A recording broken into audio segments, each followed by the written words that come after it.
Bonjour, si vous souhaitez découvrir Malte, il faut absolument le faire en bateau. Je vous propose un petit voyage dans la francophonie d'hier et d'aujourd'hui, dans cet archipel situé en plein milieu de la Méditerranée, entre la Sicile et la Tunisie. Alors, a priori, parler de langue française dans un pays où l'anglais et le maltais sont la langue officielle, ça va vous paraître peut-être incongru, voire même anecdotique. Et pourtant, la langue française est bien présente ici, que ce soit au niveau éducatif, culturel, historique, voire économique. Je vous propose d'abord une petite plongée passionnante dans l'histoire de la présence française ici à Malte. Et pour cela, j'ai rendez-vous juste là-haut avec Marie-Joséphine. Elle est professeure de français et historienne. C'est l'une des personnalités francophones les plus célèbres de l'île. Allez, on y va, c'est parti!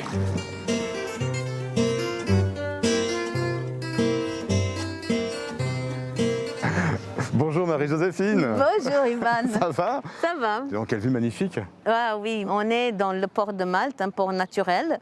Chaque chose qui passe, qui arrive ici, se voit et s'entend. Surtout là, la preuve, c'est la petite tour de guet là. Là-bas? Un œil, oui, qui a été installée là par le grand maître français Claude de la Sangle. Quelle est l'histoire des chevaliers français de l'ordre de Malte? C'était des croisés. Se trouvaient à Jérusalem, c'était à peu près le XIe siècle après. Ils ont dû s'installer à Chypre parce que les Sarrasins les avaient chassés de Jérusalem. Ils voulaient donc trouver un lieu où s'installer parce que les Turcs ottomans, qui étaient devenus très forts, les ont chassés de là aussi, sans lieu où s'installer, et ils sont allés faire appel à l'empereur Charles Quint. Il leur a offert l'île de Malte. Ils ont envoyé une délégation qui, au retour, a dit « Ah non, hein, c'est désertique, il n'y a rien. Il y a d'accord le port, mais qu'est-ce qu'on va faire là-bas ?» Il leur a dit « Écoutez, vous prenez, vous laissez tomber parce que je n'ai plus rien. » Et en fin de compte, ils sont venus à Malte.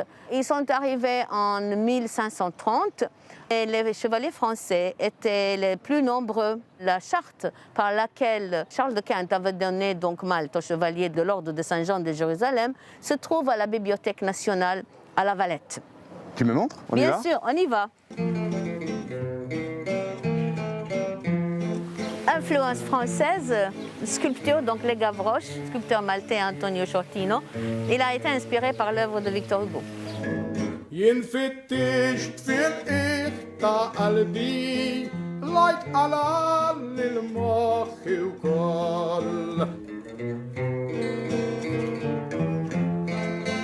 Voici la Bibliothèque nationale.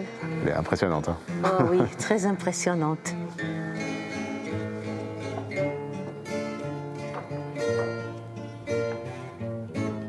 Voilà Ivan, le document le plus important qui existe pour nous, donc ici, c'est ce qu'on appelle la charte de la donation de Charles Quint, donc le document par lequel il donne Malte à l'ordre de Saint-Jean de Jérusalem.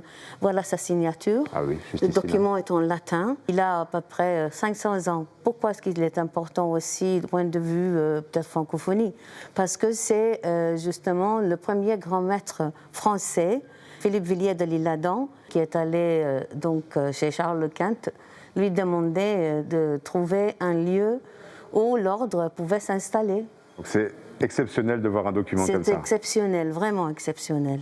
Ouais, merci de nous faire découvrir cela. Mais je t'en prie.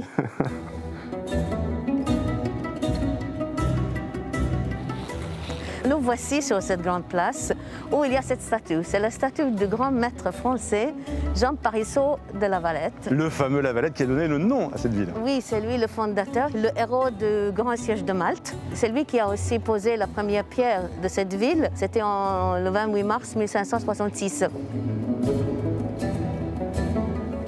Là, on va aller à l'influence française sur la langue maltaise.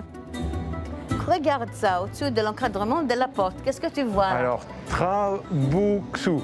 Trabouchou, oui. Trabouchou. Oui, mais regarde le thé. Il a quelle forme? Oui, un tire-bouchon. Oui. C'est un tire-bouchon en maltais. Oui, c'est ça. Trabouchou. Trabouchou. Il y a d'autres mots comme ça? Oui, qui il sont, y a bonjour, empruntés du français. Bonjour. Bonjour. Bonsoir. Bonjour, c'est bonjour. Bonsoir. Bonsoir. Porte-money. Porte-monnaie. Il y en a d'autres aussi. Hein.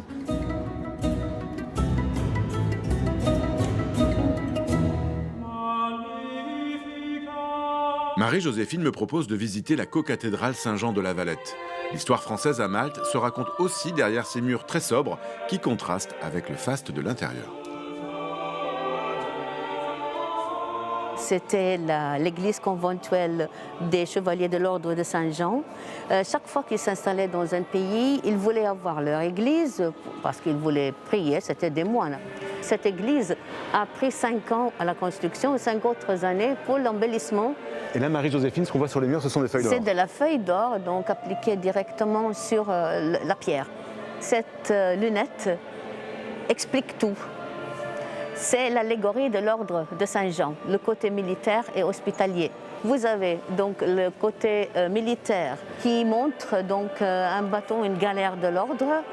À gauche, c'est le côté hospitalier. Tous les chevaliers, y compris le grand maître, devaient servir à l'hôpital. Au milieu, c'est la déesse Minerve, qui était la déesse de la sagesse et donc de la guerre, qui porte le drapeau de la religion, parce qu'ils étaient donc chrétiens, et elle écrase la tête d'un esclave turc. Et alors, qu'est-ce qu'on retrouve par terre? Ce sont des dalles tombales, il y en a 400. Ce sont tous les chevaliers et dignitaires de l'ordre qui sont tombés, ou morts plutôt, à Malte. D'accord. Mais je t'ai dit tout à l'heure que les chevaliers français étaient les plus nombreux. Et donc, on leur a donné le privilège d'être enterrés très proche de l'autel principal de la cathédrale.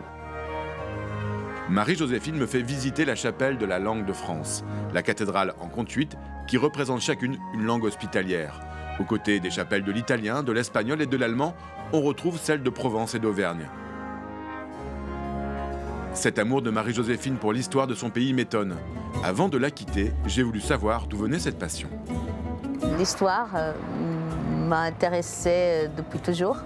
Mais Malte, c'est vrai qu'elle me fascine aussi. Pourquoi? Parce que c'est vrai que c'est le pays de mes parents, mais elle est au cœur de la Méditerranée et elle a été influencée par plusieurs peuples qui ont gouverné notre île. Et donc ils ont apporté avec eux les coutumes, donc leur histoire aussi, ils ont laissé des empreintes. Marie-Joséphine, si tu avais un mot en français pour décrire Malte, ce serait lequel? Charmant, plein d'histoires. Charmant et plein d'histoires. Merci de m'avoir fait découvrir toute cette histoire du passé français ici à Malte. Et on repart nous dès la semaine prochaine avec un autre historien sur les traces de cette histoire française ici à Malte. D'ici là, très bonne semaine à tous sur le Valette francophone. Au revoir. Au revoir.